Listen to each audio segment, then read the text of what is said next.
So we have some breaking news in a quite historic moment. It seems that the resolution to end United States support for the war in Yemen has passed.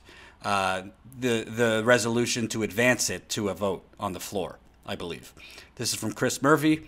I've been at this for 3 years, and I'm blown away by this by a big bipartisan margin, 63 to 37. The Senate just voted for the first time to move forward with a debate on ending American involvement in the Yemen war. Thanks to Senator Mike Lee, Senator Sanders for their partnership. Let's see, I believe Bernie also just said something about this. Let me thank all of the people at the grassroots level throughout our country who helped us today win a major vote on the path toward ending U.S. involvement in the war in Yemen.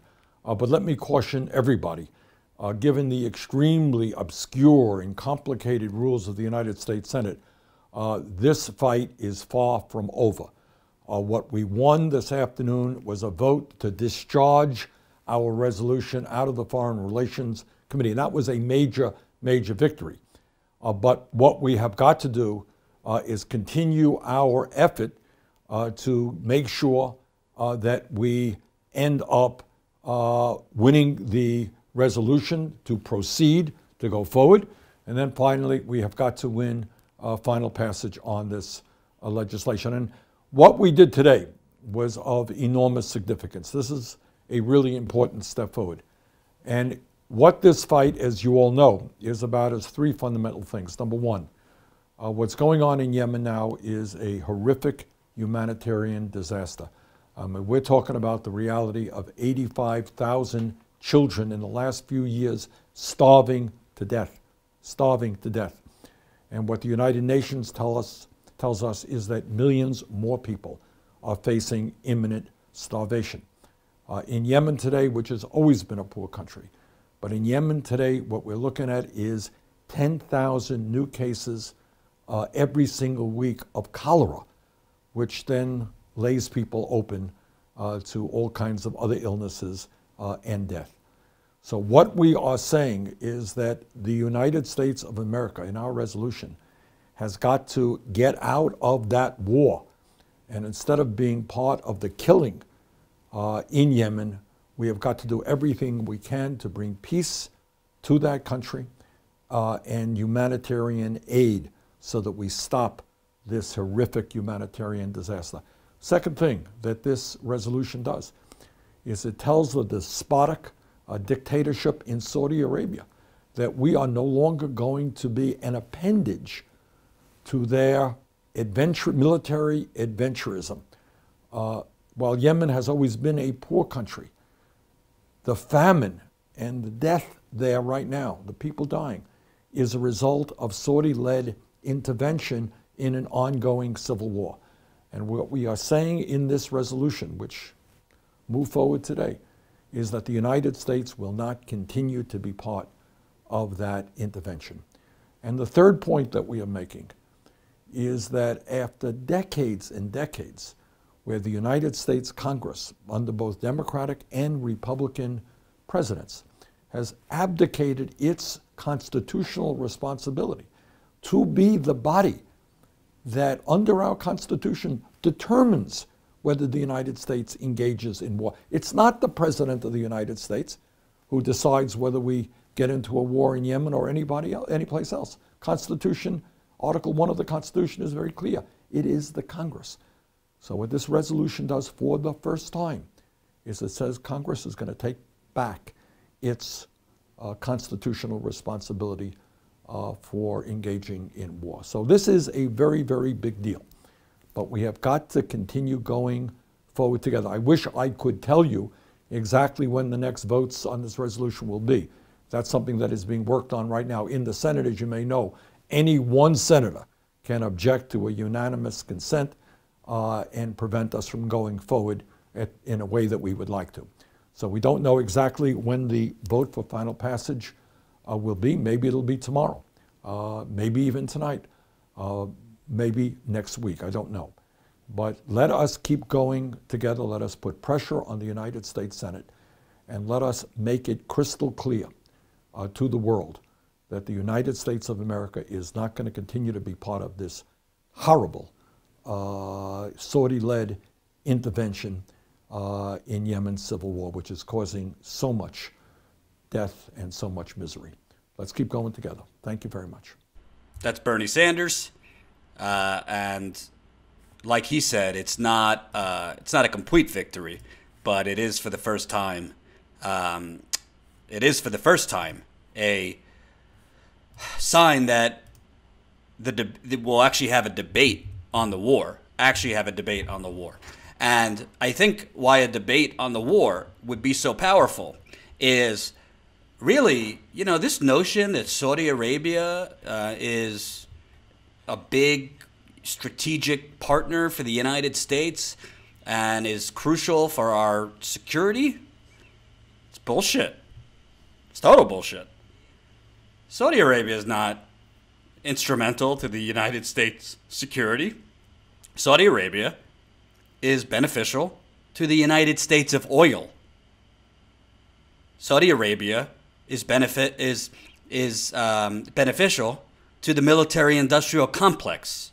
You know who doesn't like this vote today? Raytheon, Boeing, Northrop Grumman. So I mean, obviously, our politicians, for the most part, and Raytheon and Boeing don't care about these grisly, horrific images of young Yemenis children, their bones sticking out, they're so skinny from famine. Obviously, these are they're not sociopaths, they're psychopaths. So they obviously don't care about morality. They obviously don't care about doing what's right. They don't care about saving children. They don't care about saving women. They don't care about saving a whole country. And why is the United States refueling these Saudi planes? Why is the United States providing F-15 jet fighters, which, by the way, I tweeted this today, guess who pushed us to sell F-15 jet fighters to Saudi Arabia that they're now using to kill Yemenis children on school buses? Say it with me, folks. Hillary Rodham Clinton. Can't make it up. Can't make it up. When she was Secretary of State, she was pushing arms sales to Saudi Arabia and just about anyone else, including pushing fracking around the world. And by the way, I missed it, but thank you. Who did it? Somebody just left $20, but I can't find it. So thank you to that person who left $20 in the super chat. I don't know why it's not. Oh, live chat. That's why. Hold on. Thank you to. Oh, I still can't see it. It boggles my mind that this has been allowed to go on for such a long time.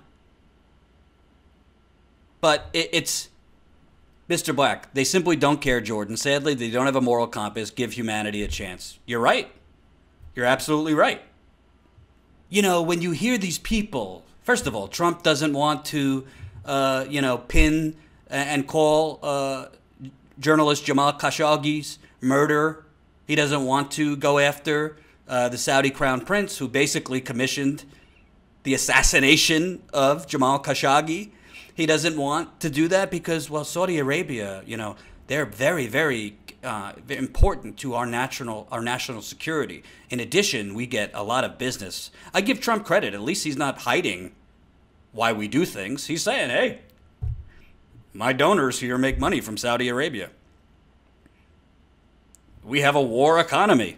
We have an endless war economy. We have an endless fossil fuel economy. So morality, we don't have time for morality. If the crown prince wants to kill everybody in Saudi Arabia, fuck it. As long as he buys our planes, as long as we get oil at a discount.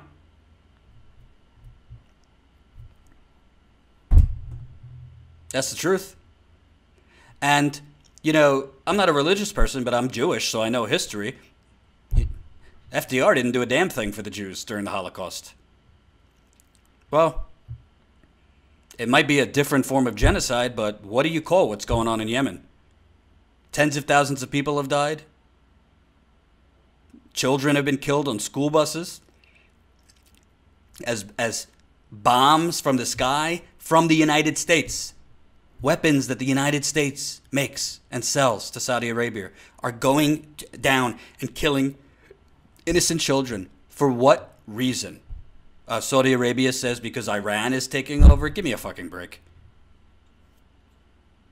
I mean, at a certain point, it's not only that you have to primary corporatists like Nancy Pelosi, Steny Hoyer, Dick Durbin, Hakeem Jeffries, Debbie Wasserman Schultz. It's not only that you have to primary them, we have got to primary all these sociopaths, all these psychopaths. You know, Yemen might be some far, far away place, but it's still, you know, planet Earth. You don't have to be progressive to care and look at those images of these poor children. So bone thin that you see there, it's like watching a skeleton.